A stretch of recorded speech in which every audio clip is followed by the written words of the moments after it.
So we saw Dune. We did see Dune. Well, here's a little rundown of events. So June, we filmed our Lynch 84 review of Dune. I read Dune in August, September, just in time for the premiere. And then we watched it. It was very satisfying, to say the least. And what I did, since I had already read the book, is I figured to celebrate Dune, I would move back to Frank Herbert's hometown. All in celebration of this big cinematic release. That was the motivation behind him returning to Tacoma, Washington. So we'll start with, I think if you haven't seen it yet, you should do so. Especially if you're a fan of either didgeridoo or bagpipes. Yes. Both genders. Yes, throat singing.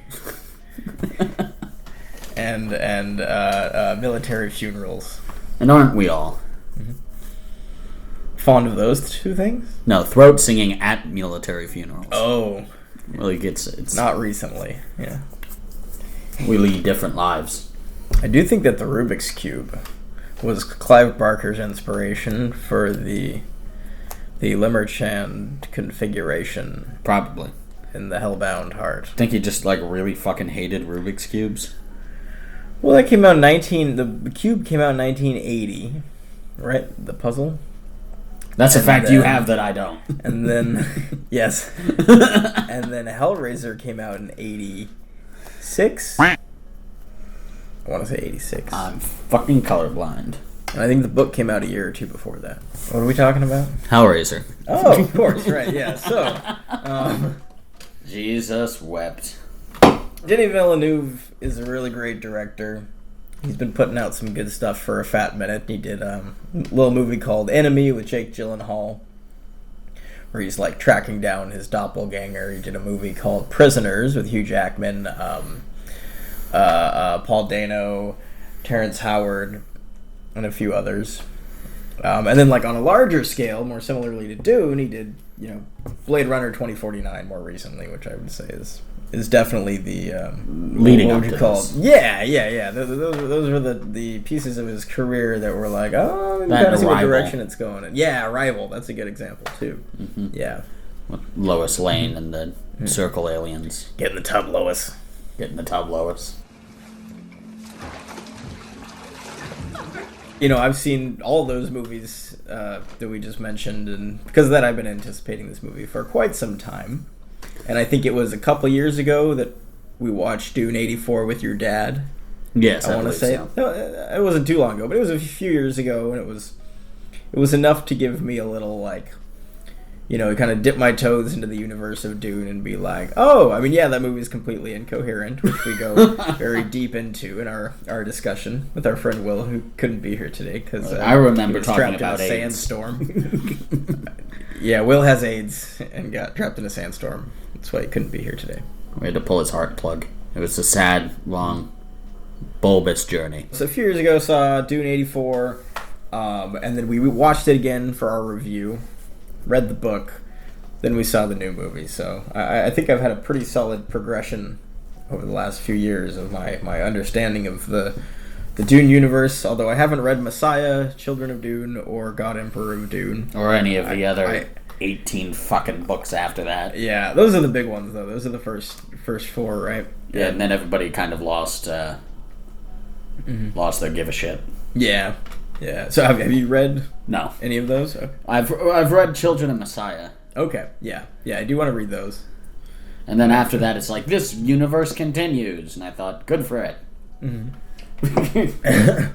Yeah. It's after reading 4 of the Ender's Game books, it's now there's spin-offs about Mazer Rackham, and you couldn't pay me to give a shit. Yeah, I don't know how thrilled I am to see Paul Atreides' son turn into a worm. So, yeah. A sexy worm. A sexy worm. Are they going to have Sting play him? Probably not. Yeah. No, face for Leto, too, that I think would do good is the guy who played Edmure Tully. What? Yeah, really? The guy who plays, I think Brutus or Mark Antony, one of the two, in HBO's Rome miniseries. Okay. Yeah. He just looks like his face could be surrounded by a giant worm. All right. He's a wormy fella. All right, the movie. The movie, yes. Well, let's see here. It starts out with a lot of rain and some Skarsgård. So the pacing is really interesting here, and I just read the book in the last 3 months. Some parts aren't, obviously every single detail isn't super fresh, but for the most part, I think I've got a pretty good grasp on the order of things.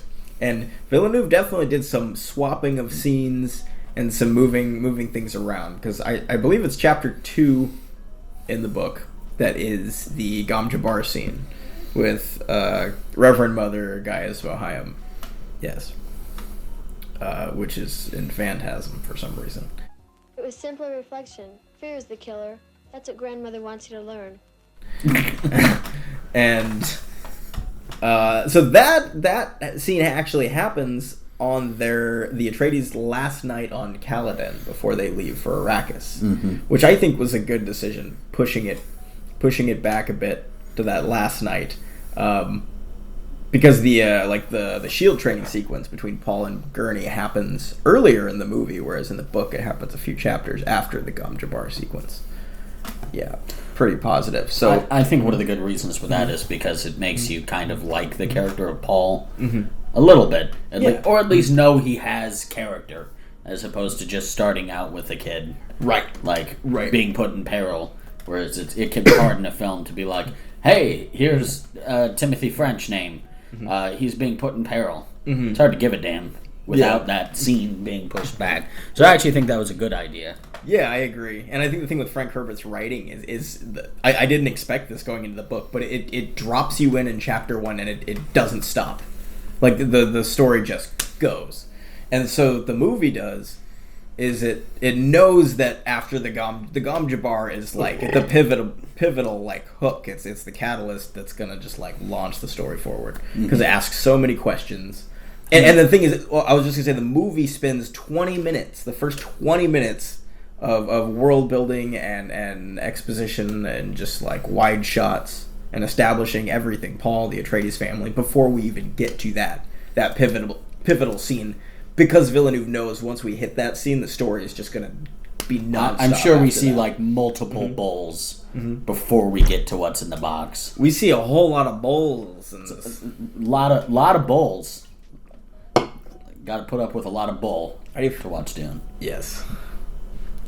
That was awful. And I totally it must have been like a one-off line in the book or something about the family being bullfighters. Yeah, I remember that detail in the book. And for some reason, I just read it, and for some reason that slipped. But Denny was like, he really emphasized they were bullfighters, or they used to be bullfighters. And Denny is like, that's going to be the metaphor I set this movie around. Right, yeah. Is a bullfighting. Well, I guess some language, Harkonnen means bull, so I think it represents the grandfather being killed by the bull somehow represents... That's Darth Father level. Represents Harkonnen being... Yeah. Which, speaking of which, this is kind of... I mean, this is a spoiler for part 2, but there's kind of a I am your father type twist. That probably inspired the I am your father twist. It's not really presented as a twist in Dune, but it is a big... It's expositional information that you don't get at first. It's certainly a turn, yeah.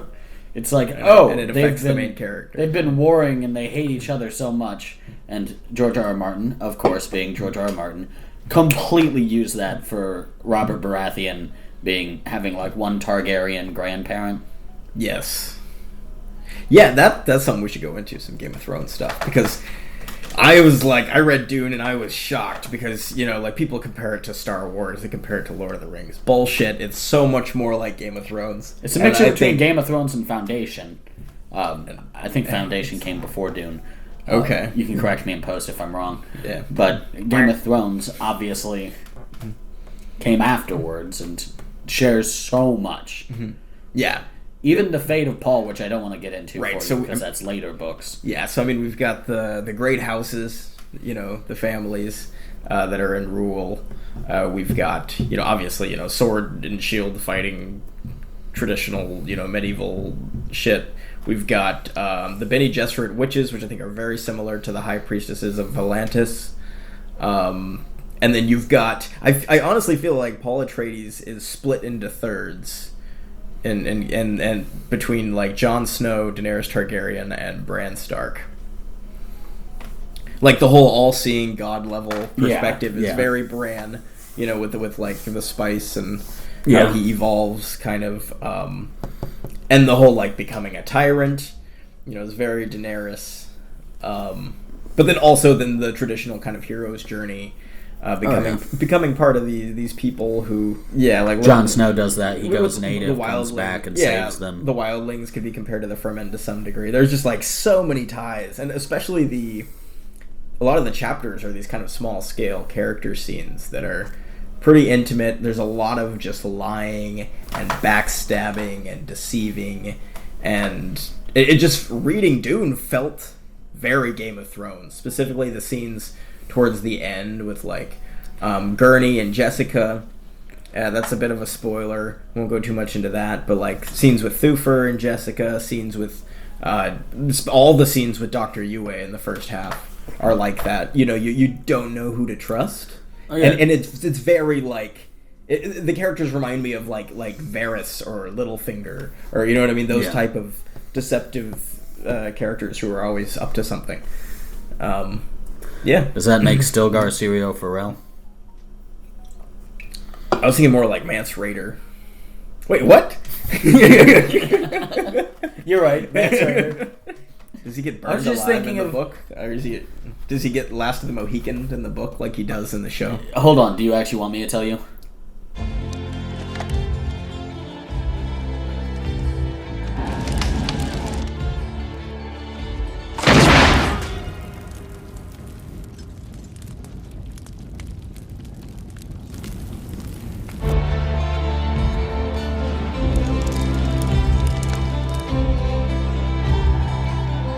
Because that scene is like shot for shot ripped off from Last of the Mohicans. It is, but do you want me to tell you? Yes.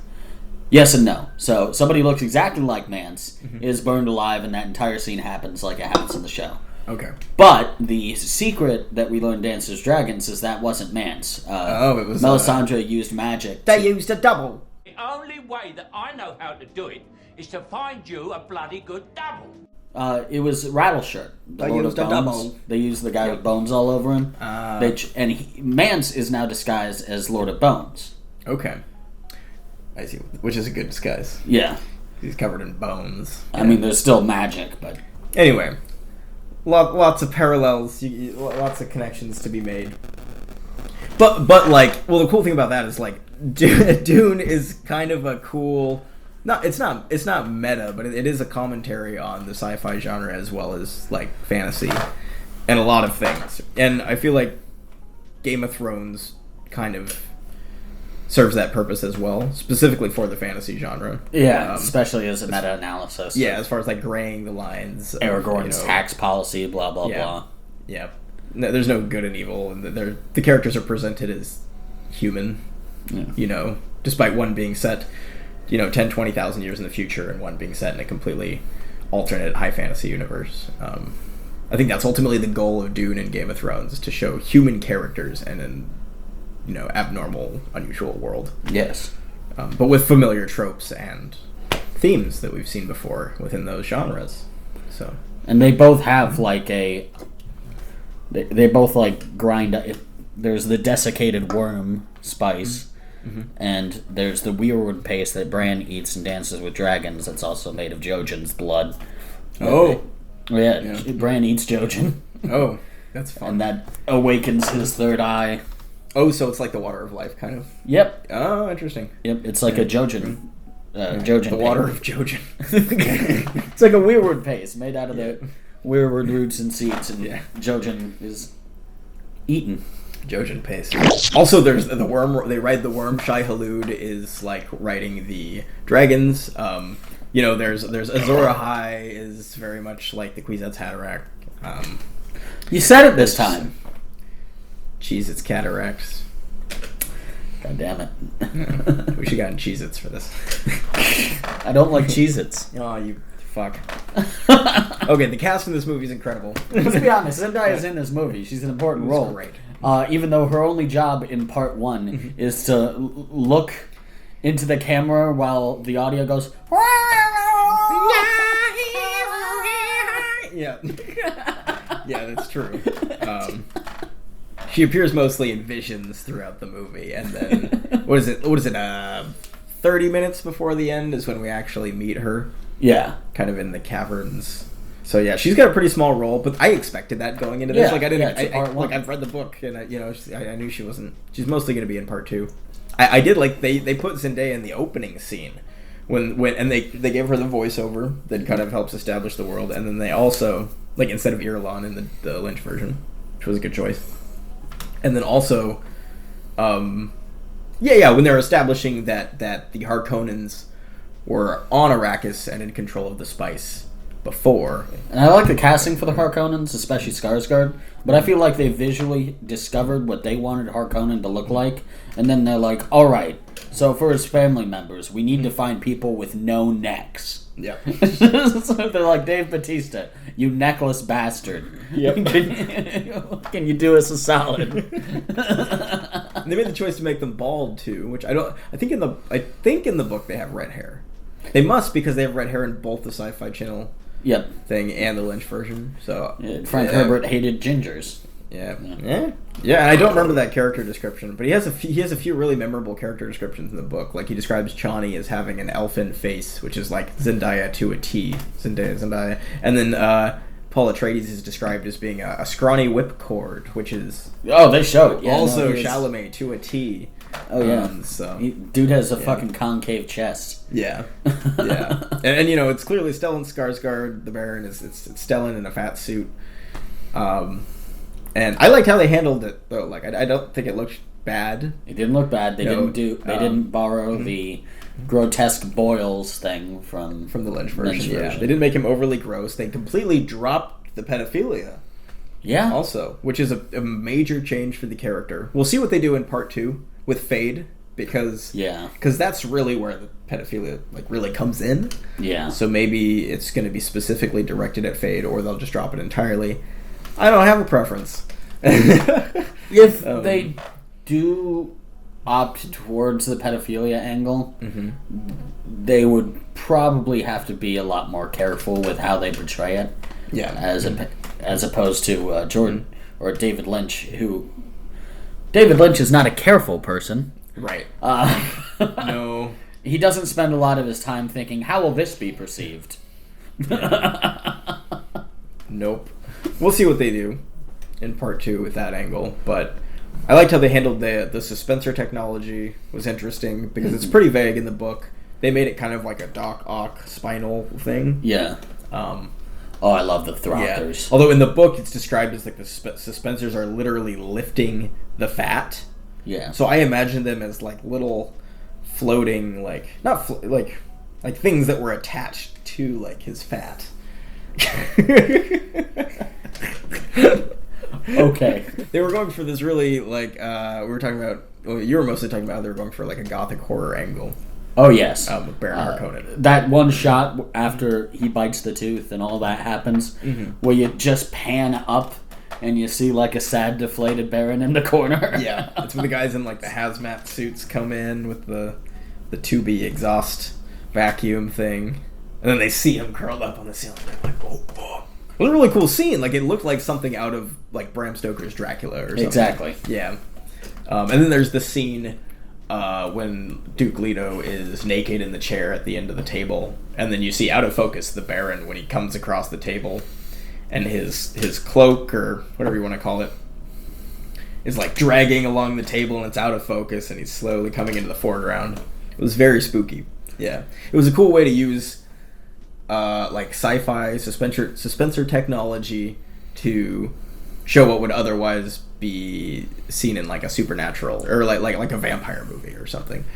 On the other hand, we get what is easily the most attractive part of the entire movie is an almost naked Oscar Isaac. Oh, with, like the camera position to just barely cover his daddy genitals.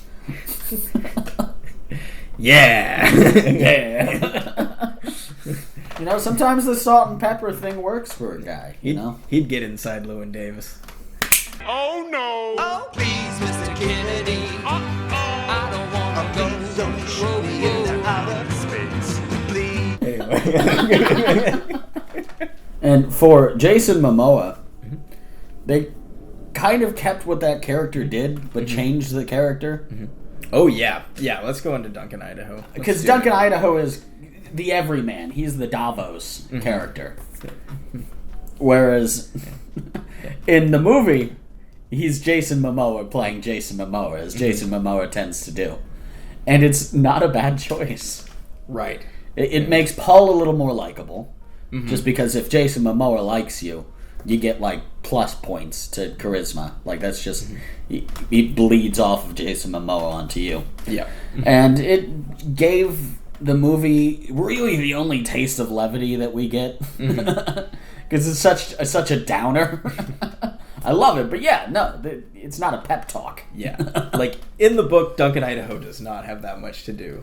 No. Like, I think that people have talked about this, but, like, the name Duncan Idaho is almost just like this, because it's set so far in the future, the name Idaho is kind of just this tidbit of the present, like, Americana that's, like, left over to where it's just become a surname, Like which I think is an interesting angle there. Tony Montana. Yeah, something like that, yeah. Johnny Utah. Johnny Utah, yeah. Johnny Utah. Yeah, and in the book, Duncan Idaho's he's just like the biggest badass in the universe. Like, he's just the best swordsman in the whole Atreides army. Yet he dies. And he dies mostly off screen in the book. Yeah, I like that they expanded on that. Yeah, because, like, in the book, the doors close, Paul runs up to the doors, banging. It's exactly like it happens in the movie. Only I'm pretty positive we don't see the other side of the door. We just know that there's, like, 19 Sardaukar. Sardaukar are, like, the original stormtroopers, I swear. Yeah, And but way cooler. It's funny you bring up stormtroopers, because Duncan Idaho's Jango Fett. He's the Jango Fett of the Dune universe. Ooh. Because they clone. Wait, they have, like, a Duncan clone army of Duncan Idahos in the later books. Duncan Idaho. As I said, the books kind of lose the plot later on. Yeah, I could see that. Yeah, so Duncan Idaho, like, we saw with one of my friends who was like, thought it was super lame when Duncan Idaho died. He was like, that's so stupid. He was like, that was the dumbest thing ever. And we were trying to explain, I was trying to explain to him that in the book, time. It not only buys them time, like, he thought he died for no reason, basically, that they could have just left anyway. But one, it bought them some time to escape. And then also, it's so much cooler than in the book. Like, it just really is. In the book, it's happening in real time from Paul's perspective. So it's like the door closes, Duncan's gone, he's dead, they move on, right? And then the same thing happens with Dr. Kynes. Dr. Kynes says, hey, I'm gonna, create a distraction, send them off this way, you guys go to the ornithopter. Yeah. And in the landing, and then escape. And then And then Dr. Kynes is gone. Dr. Kynes, we hear chapters later that she died off screen, although it's a he in the book, but... Yeah. The portrayal of Dr. Kynes was so fucking cool here. That's another, artistic choice. And so much better than the portrayal in the book, especially the death scene. Like, we see the hooks. Yes, because they tease Shai Hulud. Like, they totally tease what's going to come in the next one. Yes. And I was bummed that the character died, because I thought, like, until that point, she is what made the Fremen so fucking cool. Mm-hmm. Like, she is what made them appealing. Yeah, and we get to see her character moments where she's like, oh shit, this guy is kind of fulfilling a prophecy. Yep. Crap. Yeah. Did he have to be French? He's got a stupid fucking jawline. That's how he's gonna win, is just fighting off Harkonnen with his jawline. Yeah, and it was the same 3 Sardaukar that took down Duncan, that also took down Kynes, because they were the last 3 remaining. Yeah. So I think it's really cool that Kynes was able to, call on the worm. I serve one master, his name is Shai Hulud. Boom. So good. That was such a cool fucking moment. Oh yeah, it was. Not in the book at all. No. Yeah, so... That was just so we could get some sweet, sweet sandworm shots. Exactly. I know I kind of touched on this already, but the Gom Jabbar scene, before they leave for Arrakis on Caladan, I thought was handled so beautifully. It was dark, it was spooky, the voice was, like, haunting. They were, like, layers and layers of voices, but slightly offset. like out of sync. I love that it like goes into Paul's perspective and he just like blacks out for a moment when Gaius Mohiam is like, "Come here." He's like drops to his knees like, "How dare you use the voice on me?" Blah, blah, blah, blah, blah. And I was watching an interview. That was Timothée Chalamet's first day on set as Paul Atreides, which is really fucking impressive. Like performance. His face does face things real well. Yes, he faces like a face. Face dances tonight. He even goes like cross-eyed at one point when he's in so much pain, and it's like normally you would like laugh at something like that, but it was like, oh god. Yeah, no, like, it's very convincing. Yeah, it wasn't funny. The sound design, the music helped a lot. Yeah, I thought that was awesome. And in the same interview, it was Villeneuve and Chalamet. They were being asked about, or they were specifically asking Timothée Chalamet what his favorite scene from the book to kind of like realize and bring to life for Paul's character, specifically what that was. And he said it was the scene in the still tent with him and Lady Jessica when he's having the visions about the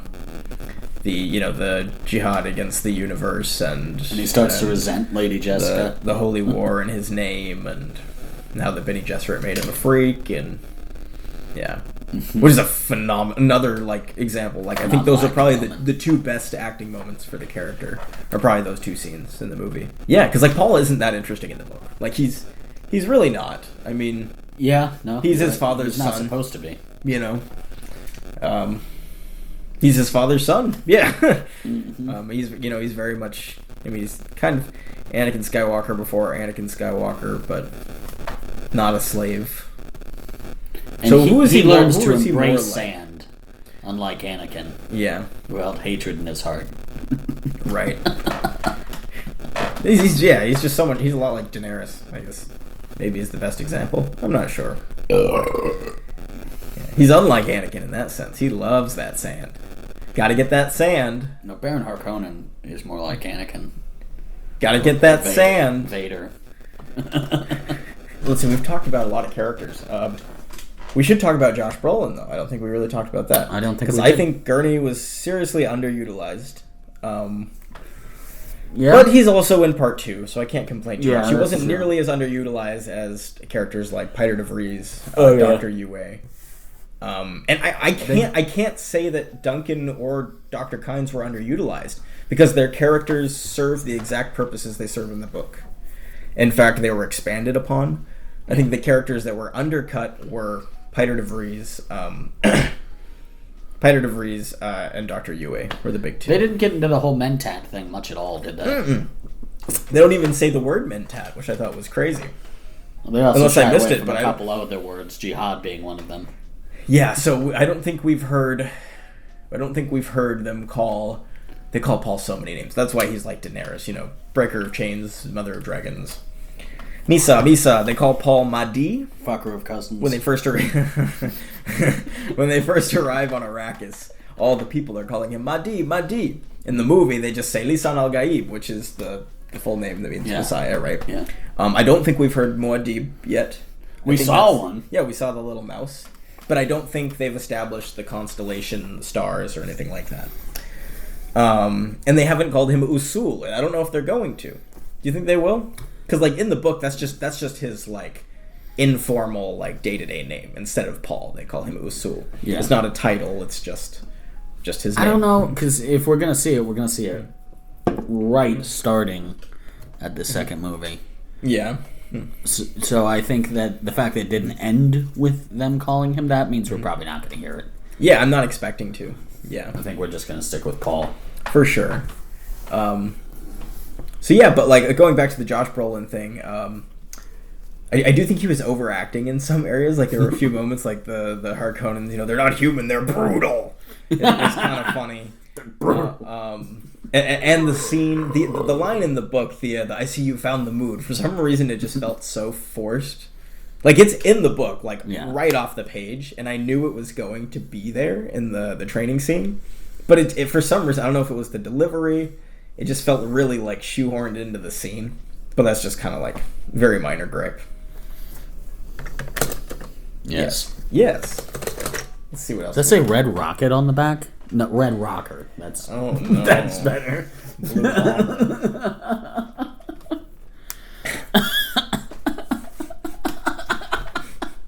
Yes. Dog penis. What do you think of the action in the movie? Like the action scenes. I thought they were fun. Uh-huh. I mean, the choreography for the fighting actually felt like fighting. Mm-hmm. Didn't seem too Attack of the Clonesy. Right. That's funny that you say that. That's really funny that you say that. Okay, so because I was gonna say that there's one scene of action that for some reason puts me off. So I've seen the movie like 3 or 4 times. We saw it in theaters, and then when it was on HBO Max, it's gone now. But we watched it I watched it like 3 or 4 times on HBO Max. So and every single time, there's the scene where Duncan is escaping Eric Keane. And he's in the ornithopter, and this super wide, all CGI, this laser beam shooting down. The helicopter's like, and I was thinking, oh my god, this reminds me of like Attack of the Clones, or the opening scene of Man of Steel, like on Krypton, like that kind of like Zack Snyder-y shit. I was like, that one little bit. It was only like 5 seconds of all CG.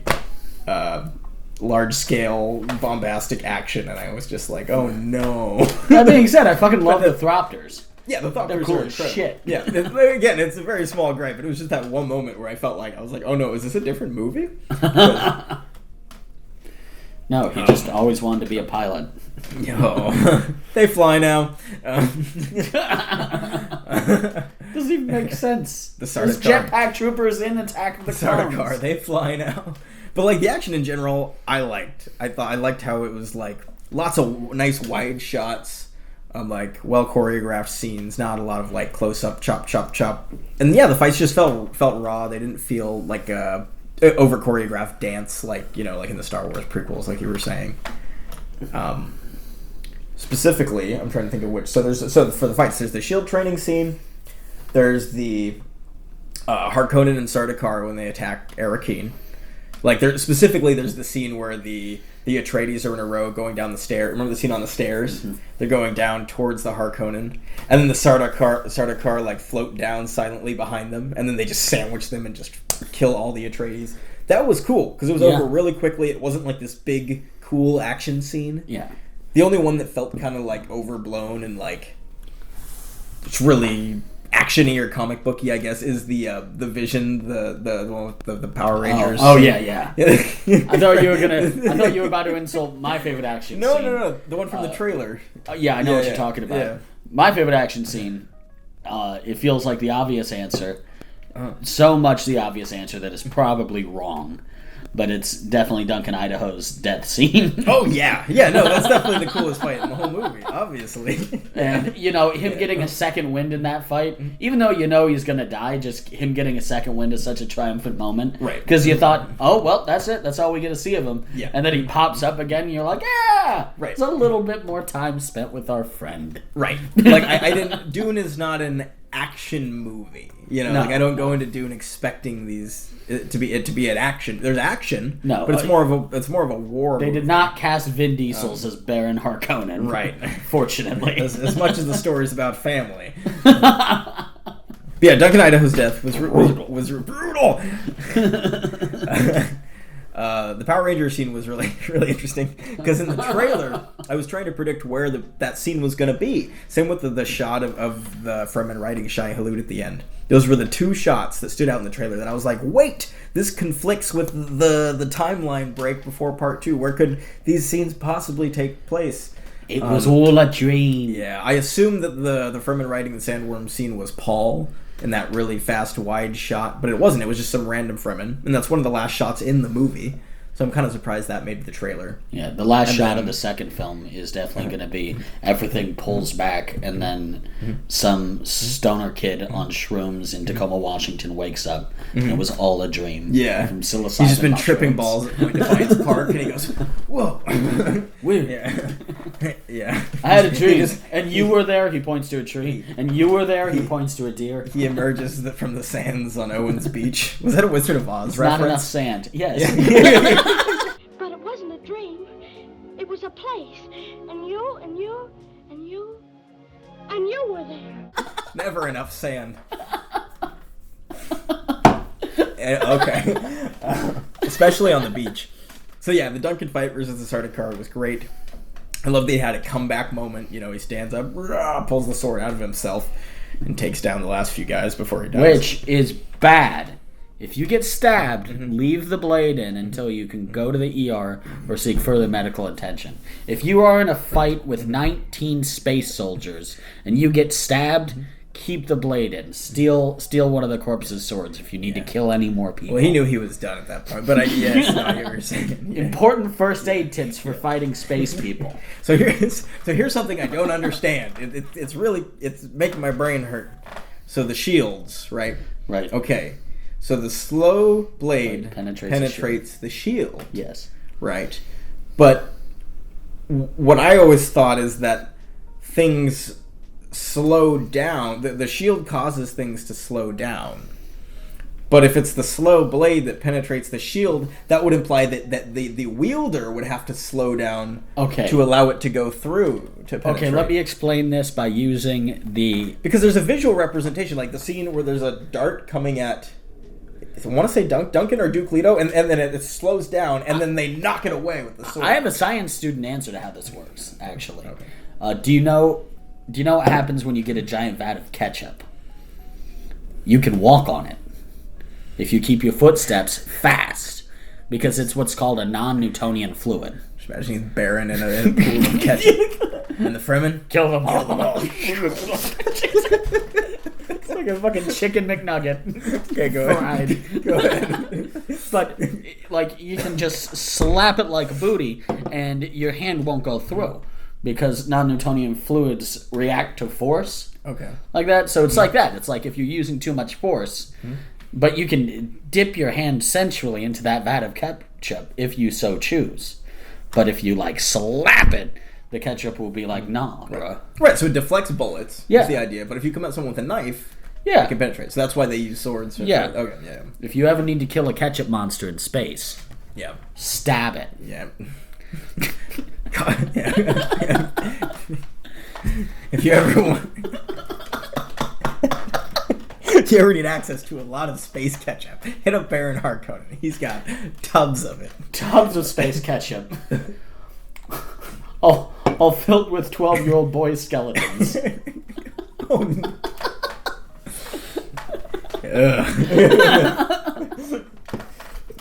That was it for the action. Well, there's one more action scene in the movie, and that's the fight with Jamis at the end. Yeah. Which I was partially right in my prediction, but I also kind of read articles online about it. And that was where part one was going to wrap up. Is after the Jamis fight. And God, I loved how they handled it. Like, it's not this big, overblown fight. You know, it's not Attack of the Clones. It's not, Revenge of the Sith or something. He's just... And also, it's like, okay, we know even if we hadn't read the book, we're like, okay, we know this isn't going to be how Paul dies. We know he has to win this. Right. I think everyone knows that. Yeah, so they didn't keep it a secret. Right. They're just like, oh, Paul wins. Yeah. And then with the guy just realizing, oh shit, I was wrong. This is the guy. Yeah. That's the guy. He's the guy. He's the guy. I assume you'll do a jump cut to Elijah Wood. And you are? I'm the guy. Yeah, no, I think it's really great. Like, you really see where Jamis is coming from. Well, because we don't know that Paul is the Lisan al-Gaib. Yeah. Like, we're just assuming he is at this point. And obviously we want him to be because he's the protagonist. But Jamis isn't like a villain. He's not presented he just calls as a bullshit. bad guy. Yeah, exactly. He's just like, this is a strange white boy we don't know. Yeah, exactly. Yeah. Why do we automatically trust him? Right. Like going to Jesus and being and like... Javier Bardem is like, Messiah, chill, man. Yeah, exactly. It's like, well, you're going to fight it out. Well, actually, he challenges Jessica, and then he fights as Jessica's champion. That's also very Game of Thrones. But he, fights in her place, I think, because it's called Conley, right? Yeah. Is what it's called? Yeah. Which they're going to go very heavy into Conley in part 2. especially with Fade, Yeah. who we have not met yet. But I do want to touch on the Jamis thing. I do want to touch on the last moment, like at the end of the fight, because Paul just whoops Jamis' ass. Like Paul's been trained, he's been trained by Duncan Idaho and Gurney Halleck and his father Duke Leto. Like he's been trained by Bene Gesserit witches, well, his mom mostly. Yeah, and it's not a fair fight. Yeah, it's not a fair fight at all. Yeah, like as good of a fighter as Jamis might have been. Like if Paul had picked that fight, he would be the bully. Right. He only is in that fight because he's kind of forced to be. Yeah, he was essentially challenged, and Paul had never killed a man. He didn't even know that was the challenge of Connolly going into the fight, that those were the rules. So he just thought it was... Is he playing with him? Yeah, he just thought it was a fight until someone yields, because that's what he's used to. Then it became life or death, and so he won. And so when Jamis dies, and like Paul goes to him and he kneels down next to him, and then Jamis like holds out his hand. They hold each other's hands, and Jamis looks at him and there's no words. Right? Yeah. He just looks at him, and it's this look that's like, I was wrong. You are the Lisan al Gaib. You will, lead our people into the future. That's kind of what that look says, and it's so simple, but it's really kind of a beautiful moment. Oh yeah, he just looks at the camera with that "I made a fucky wucky and now I'm going in the forever box" look. You're like, yes, whoopsies. And that gets me. It's not that oh shit I fucked up look. It's kind of that, but it's more like nice. Yeah, it's more like I was wrong. Kind of welcome to the tribe. Kind of like welcome to the Fremen or whatever. Please go home and fuck my life. Welcome to the desert. Yeah. Yeah. Which the handshake thing brings me to something that other people have pointed out about this movie. People touch each other so goddamn much in this movie. Like, just have two people having a conversation. They can't just talk in here. My boy. My boy. Lot of, like, I don't even mean to criticize it. It's just a very European choice. Mm-hmm. Which Denis Villeneuve is, I believe, French. Yes, he is. And so, and it is a more European thing. Perhaps I'm looking at this through an American lens. Yeah, I don't know. But that being said, though, they touch each other so goddamn much. They do. That being said, the dialogue is very like modern American. I felt for the most part. Yeah, like it could try to appeal to an American audience. So when we saw Dune, I brought two of my other friends along, and they don't know much about Dune at all. They hadn't seen the Lynch version. They hadn't read the book, so it was entirely new for them, and I was really curious to see what that was going to be like. And what's really cool to me is I knew I was going to grasp at the very least the information and the story, because it's like I know it, even if there are major differences or where it diverged away from the plot of the book, pretty much. What I'm saying is my friends were able to grasp it. Like they got it. They got the gist. And what that means is that Villeneuve did a fucking masterful job at telling the story, just laying down all that information, setting up the world and the characters, and having it all be coherent. Because there's just so much there. That's one of the biggest faults of the Lynch movie, is that it just they're trying to do so much all at once, and they're just throwing everything at us, and it just nothing sticks because there's no time to make sure that it makes sense. But this movie has a lot more time. But I think it's about 30 minutes. Or wait, no, it's 2 hours and 35 minutes, and the David Lynch version was 2 hours and 17 minutes. So it's longer, and it's half of the story. Right. Yeah. So although the first Dune book is in 3 parts, like 3 very clear parts. It's about, so the first 22 chapters are the book 1, Dune. Book 2 is called Muad'Dib, chapter 23 through 37, and then book 3 is The Prophet, chapter 38 through 48. So the Jamis fight happens in chapter 33 of 48. That means there's only 15 chapters of the book left. So that actually puts us closer to 2/3 of the way through the book than halfway. Yeah, for sure. But I think, like we were talking about, it's a very loaded of stuff happens. It's a very loaded third act, and there's about a 2-year time gap. There's just so much to tell in part 2. And it's kind of rushed in the book. Like, I'm kind of excited to see Villeneuve take that third chunk of the book and kind of like let it breathe. So there's a 2-year and spend time with those characters. You know what I mean? There's a 2-year time gap, after the end of which our character Paul is like better at something, right? So I'm assuming he's going to have blue eyes in the opening scene. I'm saying we are in prime territory for an 80s style movie montage, training montage. Is he going to run up a big flight of stairs? Of sand or something, just running up the sand dune, like Vision Quest or Rocky is your. Or is that Breakfast Club? Okay, cons of the movie. So I talked about the Attack of the Clones, Ornithopter, Laser Beam, Duncan, Idaho escape. So there's one other thing that I actually think is a flaw. It's a minor gripe, but it is something that I actually consider to be an objective flaw. We never see the Baron's penis. Yes, that. No. So in the Hunter-Seeker scene, when there's the assassination attempt on Paul, speaking of Game of Thrones connections, very similar to the assassination attempt on Brandon Stark in season 1. But anyway, Hunter-Seeker scene, the projection thing, that he's hiding in, it was a really cool visual scene, awesome idea. But the sound design, there's this like really high-pitched, high-frequency ringing the entire scene, and it's like, it's painful. Like, upon rewatch, every time I watched it on HBO Max, I noticed it. Like, it hurt my ears. Oh, and I have very sensitive hearing. Yeah. It hurt in the theaters. Yeah. It was, well, I mean, it's supposed to. That was kind of the goal.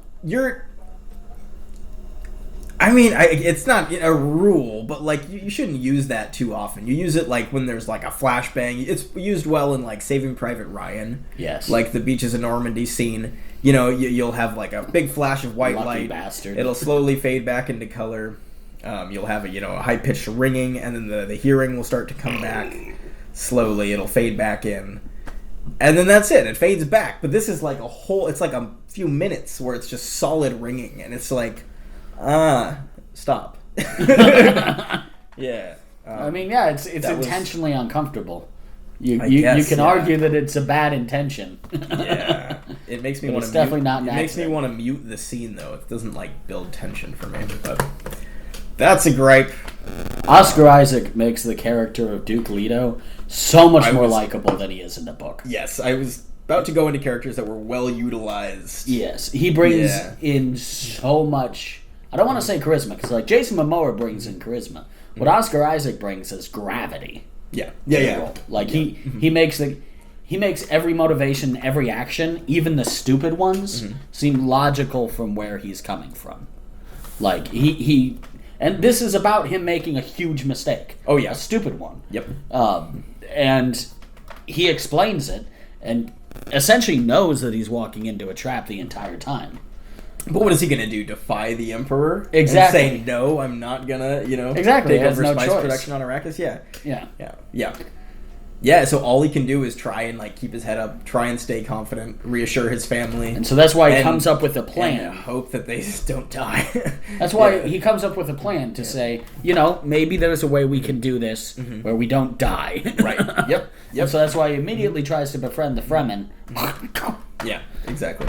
Desert power. Which doesn't quite work. Yeah, I like the desert power. Like he's running for president of Arrakis. Like that's his slogan. It's a recurring thing in the book too, is the desert powers. And Yeah. I really like that desert power is the last line in the movie. After we see the Fremen riding the sandworms. It's like, yep, we got it. That was so cool. But anyway, go ahead. But yeah, no.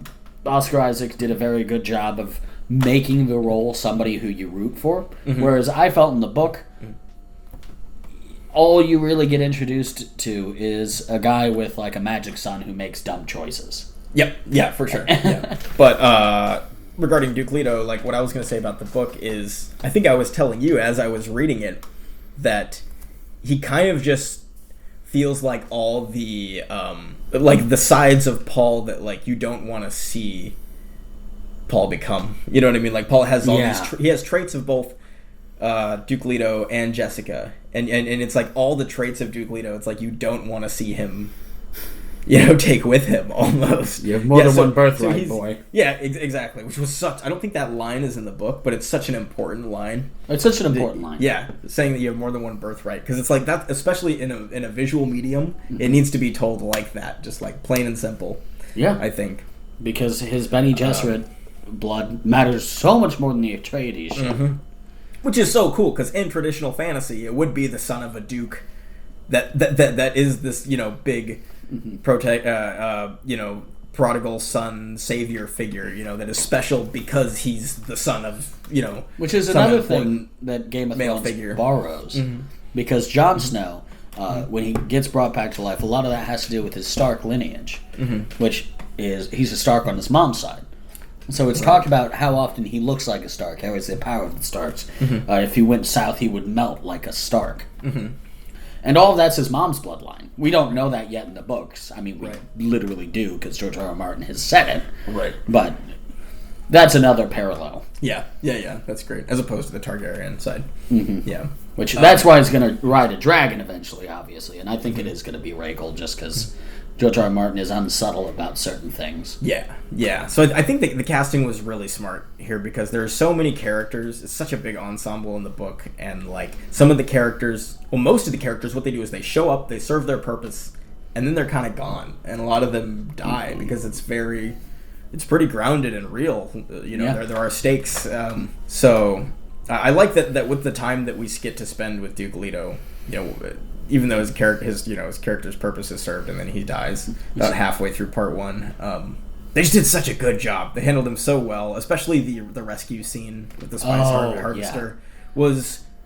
It's in the David Lynch version. It's in the book. It's a really prominent scene, and it was handled so well here. We just really got the sense that he was willing to risk it all just to save his men or whatever. But and inspires loyalty. And they expanded on the scene where Paul gets out of the ornithopter and starts having visions. He starts tripping balls on the spice.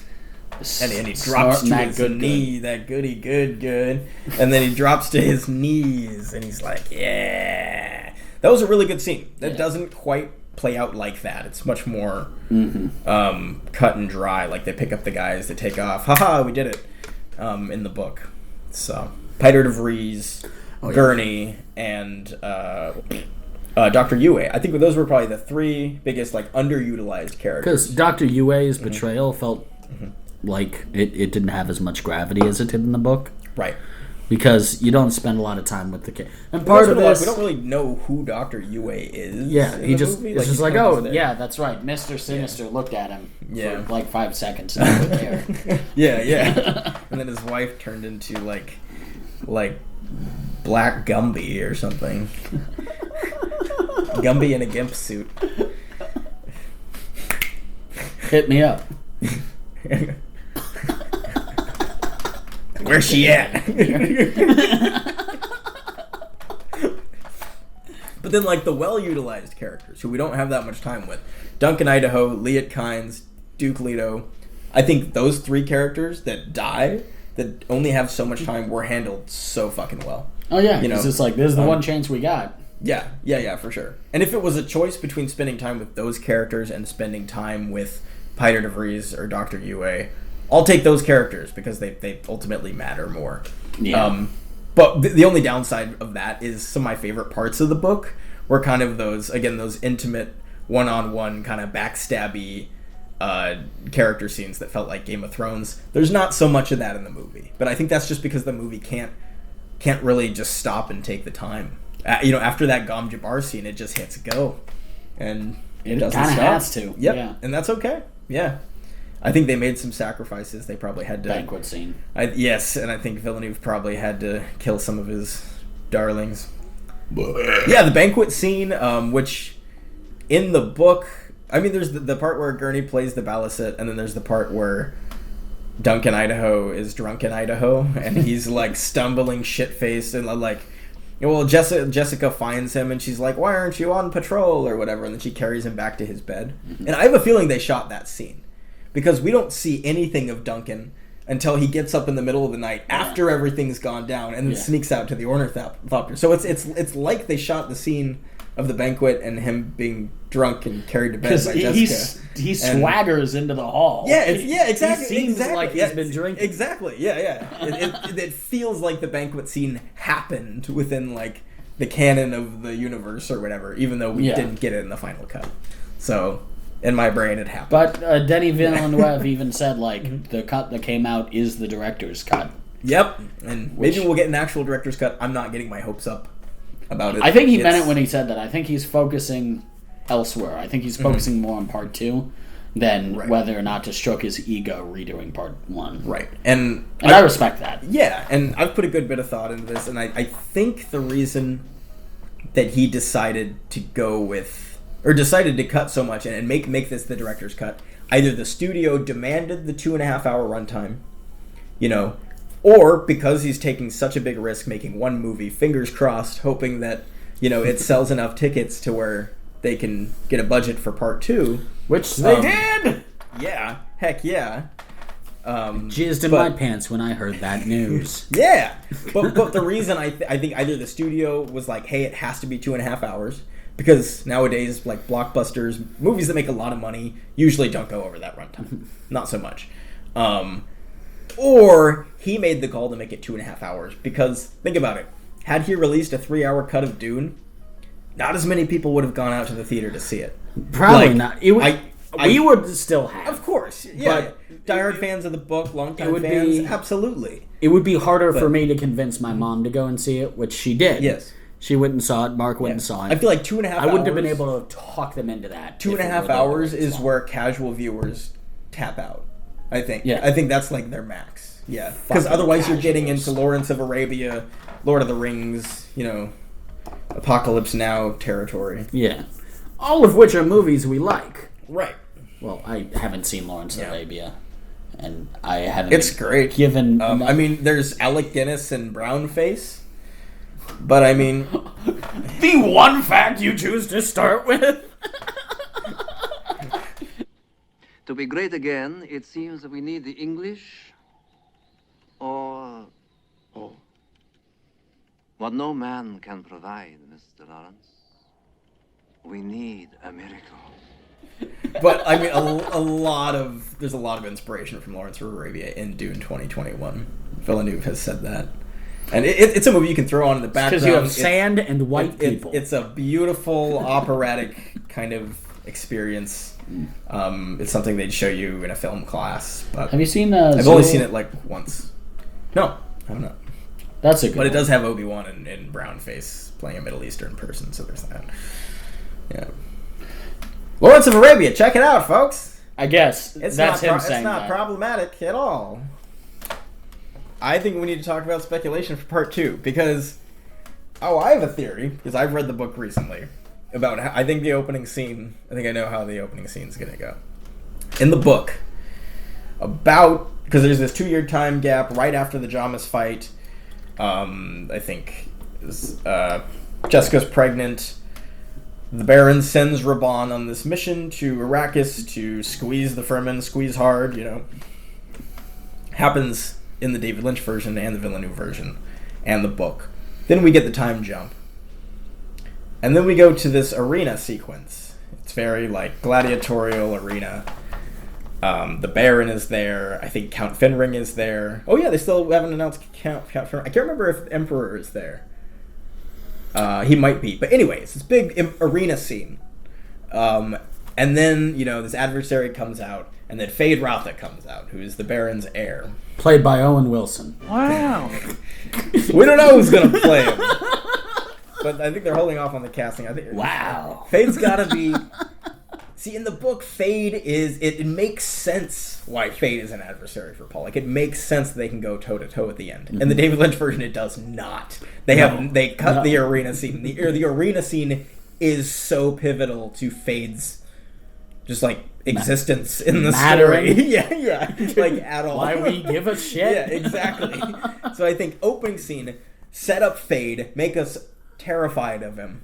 You know, because he is the big bad. He is the final fight before Paul ends up sitting on the throne as emperor. Whereas in the David Lynch movie, it feels like, oh, we've won.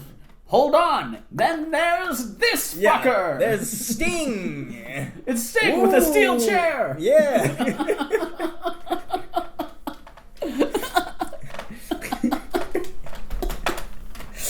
He like cracks the ring and it goes shatters. You know. Dark side. But I think you're right. I think that's how we're gonna be introduced to the character of Fade. Yeah. Because Fade has to matter in this one. Yeah. We just gotta be afraid of him. Yeah. And think about how many scenes of not just big movies, but movies in general, especially action, adventure, sci-fi, fantasy. How many movies, stories open with a villain introduction?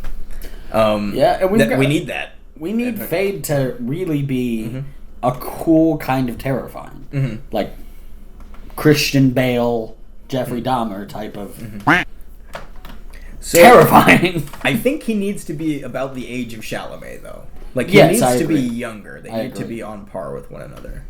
But I don't know who should play him, honestly. There's that one actor, Barry Keoghan or whatever, from... I think he's in the Eternals.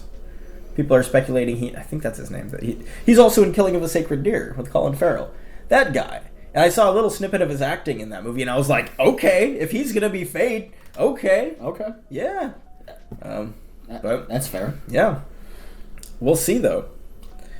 I still like Owen Wilson for a possibility. He gets stabbed. Yeah. Do it your way. But they're amateurs. So, you know what Villeneuve did with 2049 to Blade Runner? Like, Blade Runner is a Yes. pretty contained story, and then 2049, like, made the universe just expand. I think he's going to do that with Dune. Well, because think about it. Part 1 focused on Atreides versus the Harkonnens. He's always saying he wants to make a third movie. Yeah. But Part 1 focused on the Atreides versus the Harkonnens, and then the Fremen kind of, like, getting into the mix. I think in Part 2 we're going to get a lot of the Emperor. Bring in that floating fat man, the Baron. I think we're going to learn more about the Spacing Guild and CHOAM. And so CHOAM is... I don't remember what it stands for, but in the book, CHOAM is this... it's basically a trade company. They're basically in control of all the spice trading throughout the universe. Or the galaxy, or whatever.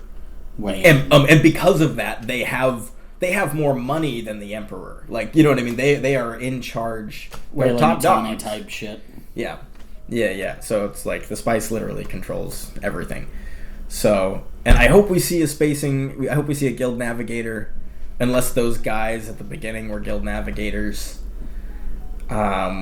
I don't know. With the giant fucking helmets. Yeah, the guys with the big helmets that come down the stairs, because they're in spice that's like, it clearly looks like spice. Yeah, they're... But maybe they're not navigators. They might just be like... Some... if there's like tiers, I don't know. But... Tears of drug addicts. They're supposed to be much more humanoid than the than what David Lynch did with the vagina mouth navigator. But yeah.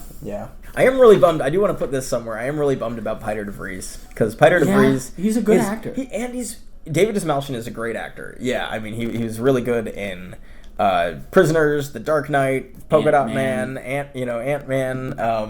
Suicide Squad. I mean. Polka Dot Man. Great. Yeah, and he was really underutilized, which is weird because the Dune version spent a lot of time with Peter de Vries.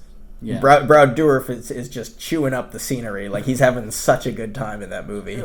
Brad Dourif is such a pleasure to watch in everything. They gave him monstrous eyebrows, the character monstrous eyebrows in that version, and in this version they gave him no eyebrows. God, I need to show you the episodes with him in Voyager. We'll just shave off Desmalchian's eyebrows. But like part of the reason that they didn't just undercut his character, like cut his screen time. They kind of completely reworked his purpose, because Peter de Vries is very much like kind of like Grima Wormtongue. Yeah, exactly. To Theoden. He's kind of like Mephisto to Thanos in the Infinity Gauntlet comic arc, in that he's this little devil on his shoulder. Like, he's a Mentat, so he's like this evolved human computer, and he's the only person in the entire universe that the Baron trusts with anything, especially like information.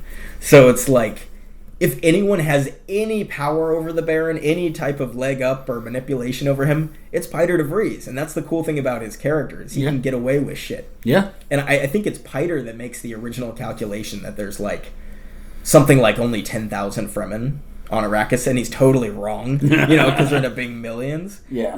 And that's in the first scene, which introduces the Baron, where there's this giant globe of Arrakis that he's standing behind, which they change in both adaptations of the movie. But I was bummed because Pirate of Rees just he has so much more to do in the book, and he's a lot more complex. They simplified him. They kind of. They didn't dumb down the character, but they definitely simplified him. Yeah. And he dies real quick with the tooth scene, so... Yeah. But, oh well. It's pretty minor in the overall scheme of things. It's one of the better book adaptations I've ever seen. That's true. True. And that's high praise. Yeah, for sure. I don't know... I can't say if I like it better than Blade Runner 2049, but they're definitely, like, on par for me. I like 2049 significantly more than I like the original Blade Runner. Oh, really? I've said this before. To Nick. To Nick. Yeah. But I'm kind of liking Dune more than Blade Runner 2049. Yeah. But that opinion may change once the second movie comes out, and I see them as two films as one. Right. I might come back to 2049 more holistically. Yeah. Because right now, I'm like, it's half of the story. Right. So right now would be me saying the first half of the story of Dune he wants to tell is better than whatever. The whole story of... So that's hard for me to say. Right. I think it is, but the second could come out and I could completely revamp and been like, actually, you know what? The dual prostitute robo-wife scene was... better than anything we... Which is why it's not... You can't really compare this to the Dune 2021 to the Lynch version. Because that movie is 2 hours and 17 minutes.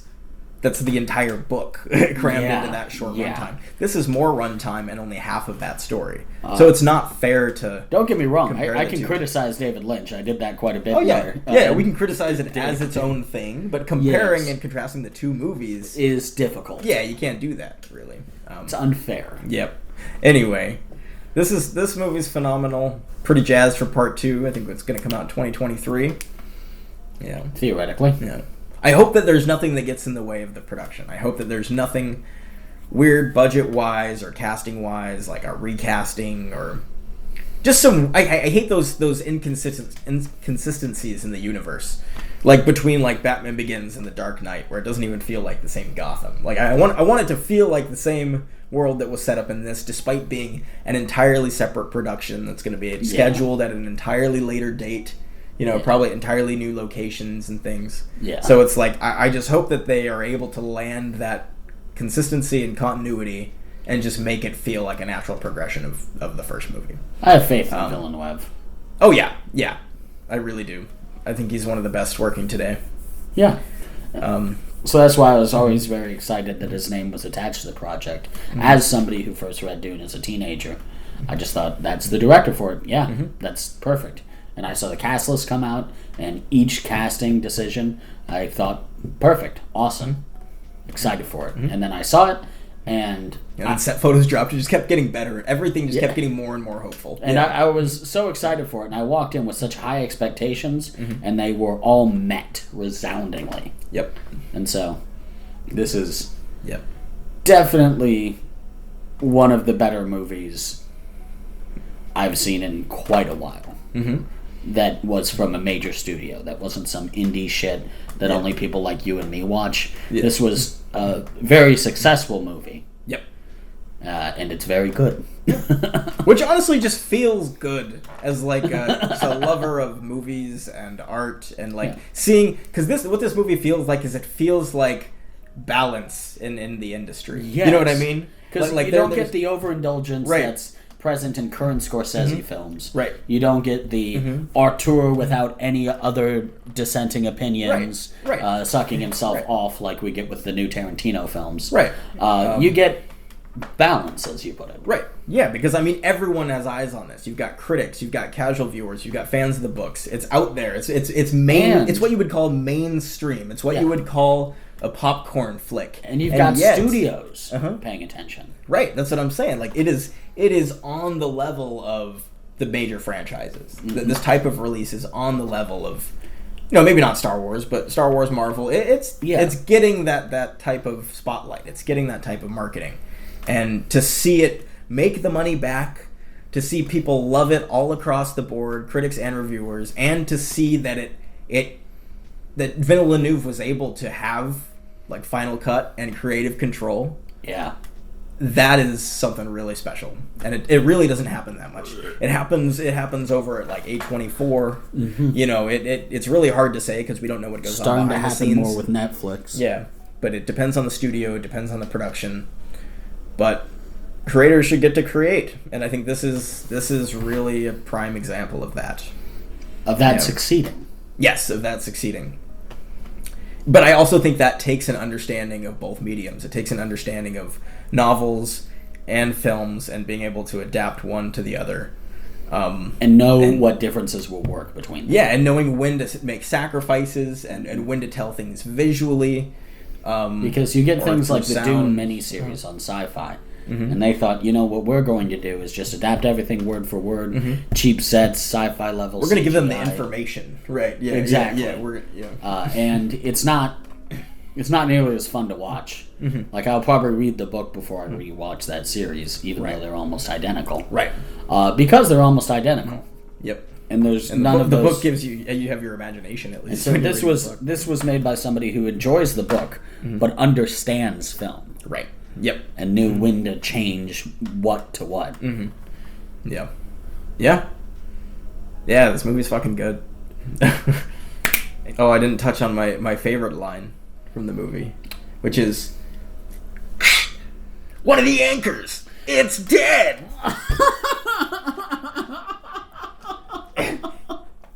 I really was expecting you to say, like, I only have one god and it's the Shai Hulud or whatever she says. Oh, yeah. I thought it was going to be that or something Duke Leto says that's really fun and poignant and just nice. Yeah. And no, it's the crappy Attack of the Clones dialogue.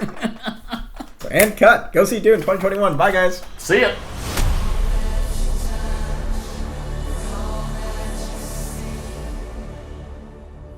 That's Blue Ribbon.